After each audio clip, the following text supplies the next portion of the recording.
법무부 장관 나와주시기 바랍니다.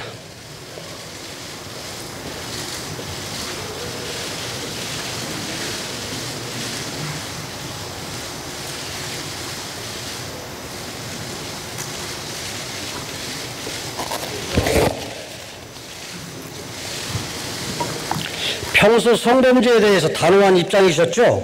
네.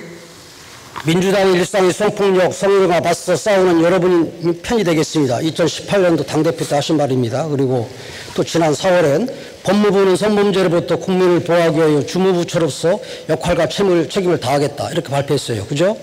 그렇습니다. 그런데 주무장관으로서 왜 이 사건에 대해서 그렇게 침묵하시는 겁니까? 지켜보고 있습니다. 지금은 아마도 그 의원님께서 질의하신 사안에 대해서는 한 5건 정도가 고소 고발이 돼 있는 것으로 언론 보도를 통해서 알고 있고요. 지금은 경찰 수사 중인 상태이고 검찰 단계로 넘어와서 제가 보고를 받게 된다면 그때 말씀을 드릴 수 있을 것입니다. 언제까지 지켜봐요? 이 권력형 성범죄의 가장 중요한 피해자 보호자죠. 그렇겠죠. 네. 그런데 지금 이 박 시장 지지자들부터 이 피해자가 2차 가해를 받고 있어요. 그리고 며칠 전에 기사 보니까 장관님이 아들 문제에 대해서는 내 아들 신상 문제에 대해서 더 이상 거들이지 말라고 아주 세게 말씀하시던데, 이런 때 2차 가해자들한테 아들 문제처럼 좀 강력 대처해야 하는 거 아니에요? 이 주무장관으로서. 제 아들은 아무 문제가 없고요. 의원님의 그러니까 이 사건 관련 질문과 제 아들을 연결시키는 그런 질문은 바람직하지 않은. 바람직스러우지 않아요. 나는 공평하게 공정하라는 얘기죠. 질의에도 금도가 있다라고 생각을 합니다. 이 장관께서는 소신을 쉽게 바꾸는 편입니까? 장관께서는 소신을 쉽게 바꾸는 편이냐고요. 국민께서 판단을 하실 것 같습니다. 제가 뭐라고 할 수 있는 입장은 아닙니다. 장관께서 추석 때 법무부 장관의 수사 지휘권을 폐지하는 법 발의에 참여하셨던데 기억하시죠?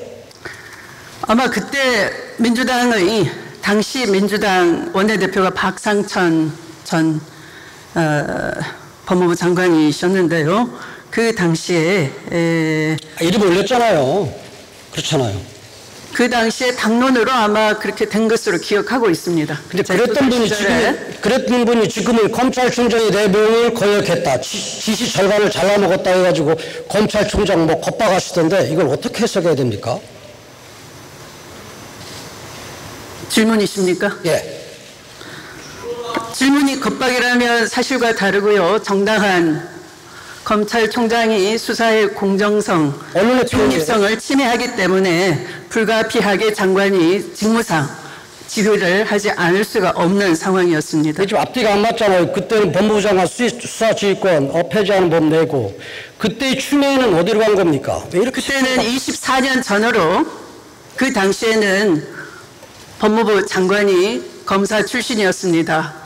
그럼 이른 아침부터 밤 늦게까지 검사 출신의 법무부 장관은 관례적으로 상례적으로 늘 지휘를 했고 거기에 대해서 말없이 따랐던 것이 검찰총장이었습니다. 어떤 추미애를 그때와 지금은 상황이 다르다 이겁니다. 지금은 법무부 장관이 극히 외외적으로 검찰총장이 수사의 중립성을 깨든가 또 스스로 회피해야 마땅한 사건에 대해서 깊숙이 개입하기 위해서 부장회의와 수사자문단 이런 것을 전개하고 있는 상황에서 불가피하게 수사지휘권을 발동하지 않을 수가 없었다는 점을 깊이 고려해 주셨으면 감사하겠습니다. 당시 추장관이 발의했던 법무부 장관의 수사지휘권 폐지 법안에 민주당 이해찬 대표, 정세균 총리, 서른 의원도 참여했어요. 그런데 이분들이 지금은 윤석열 때리기 앞장서고 있던데 이거 정권 잡으니까 입장이 바뀐 겁니까?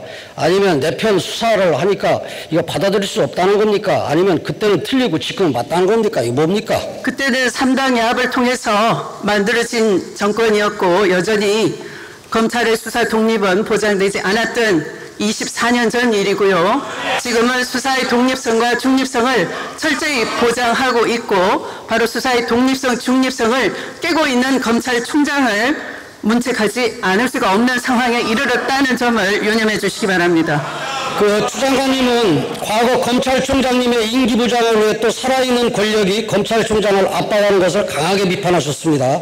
장관님이 2014년 대정부질문 때 한 말입니다. 뭐라고 했냐면은 열심히 하고 있는 검찰총장 내쫓지 않았습니까? 수사검사, 기소한 검사 다 내쳐서 겁먹은 검찰의 공수유지에 관심도 없을 텐데 사법부의 판단인들 어찌 제대로 나오겠습니까? 이렇게 했어요.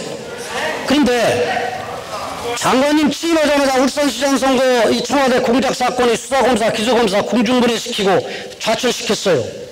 이것도 그때는 틀리고 지금은 맞다는 겁니까? 저는 전제 사실이 틀렸습니다. 저는 해당 사건의 수사팀을 그대로 유지하는 인사를 한 바 있습니다. 사실 확인을 제대로 해주시기 다 바랍니다. 좌철시켰잖아요. 지휘부만 인사 이동이 있었고요. 이래서 이 정권이 뻔뻔하다고 하는 거예요. 지금 듣고 있으세요? 네? 듣고 계시라고? 장관님, 이래서 조국의 적은 조국, 이래서 조족조, 추미애 적은 추미애라는 뜻에서 추적추, 이런 말이 한간에 지금 회자가 된다는 얘기 들어보셨어요? 지금 의원님으로부터 처음 듣는 얘기입니다. 참 눈이 없구나. 오늘 장관님께서 페이스북에 본인이 핍박의 주인공이라고 표현하면서 공정과 정의를 거론했던데 핍박의 주인공은 국민들이 볼 때 윤석열 검찰총장이에요. 그렇게 생각해요. 총장이 수사팀을 계속해서 흔들려고 했던 것은 이미 언론 보도에 적나라하게 나 있습니다. 아니, 그리고 장관님이 지금 공정과 정의 하는 거 부끄럽게 생각하셔야 돼요. 지금 일련의 행태를 보면. 뭐가 부끄러워요? 구체적으로 지적해 주시기 바랍니다. 장관님 평소 수명자라는 표현 잘 쓰십니까? 저는 법관 출신으로 수명 법관 이런 건 낯설지 않는 법률 용어이고요. 법률 용어 사전에 있는 단어이고요. 법전에 있는 말입니다. 장관님 발언 자료 다 뒤져봐도 수명자라는 말 쓴 적이 없더라고요. 그런데 법전에 있다니까요. 아니 장관님 발언 자료 말이야. 예? 말씀하신 거. 그런데 그래서 어쨌다는 겁니까? 아유 왜 자꾸 따지려고 그래. 내 얘기 지금 답변만 하시면 되지.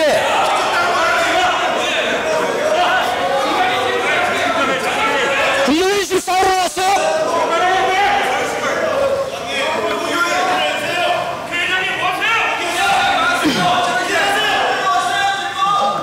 아, 감사해요.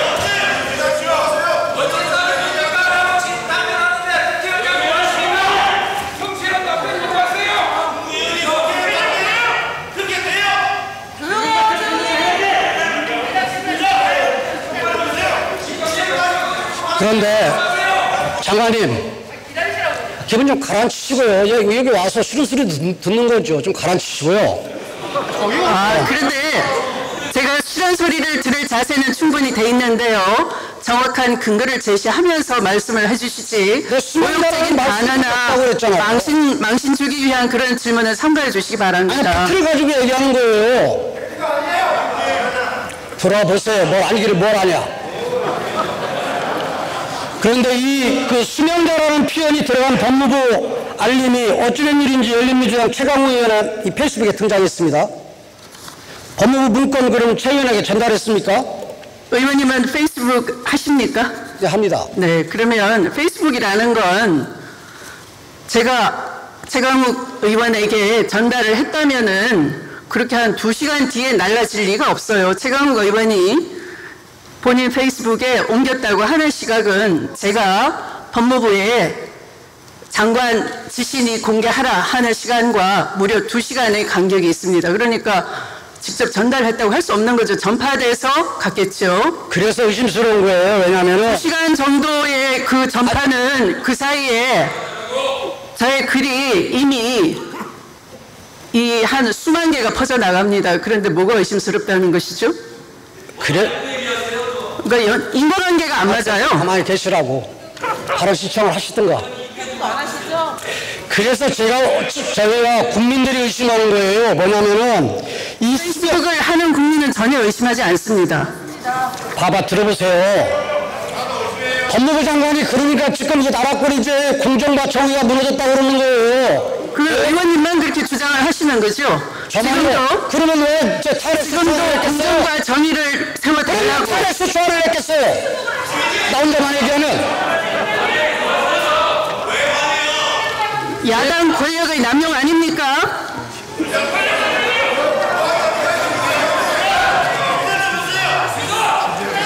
그래서 의심하는 거예요. 제 얘기 좀 들어보세요. 이 수면자라는 표현이 주로 군사법원에 사용되는 거예요. 그래서 아니 그 표현이 영어 사전에 있다니까요. 아니 끊지 마시라고요. 좀 주세요, 회장님.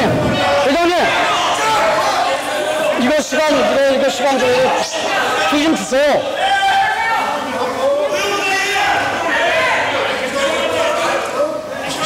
이거 시간 더 줘주세요. 잠깐.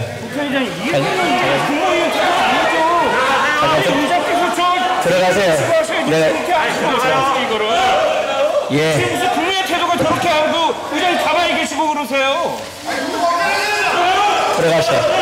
들어가시오. 예. 이거 10초 더 주세요. 정부 측에 말씀드리겠습니다.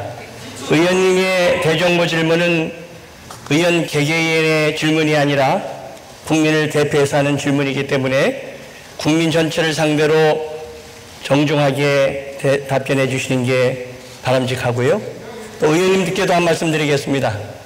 의원들의 질문은 한 지역이나 정당의 소속이 아니라 국민의 대표기관으로서 국민을 대표해서 질문하는 것입니다. 우리 헌법기관으로서의 위치를 지켜주시기 바랍니다. 그리고 의원님 여러분들께서 경청해 주시기 바랍니다. 계속하십시오.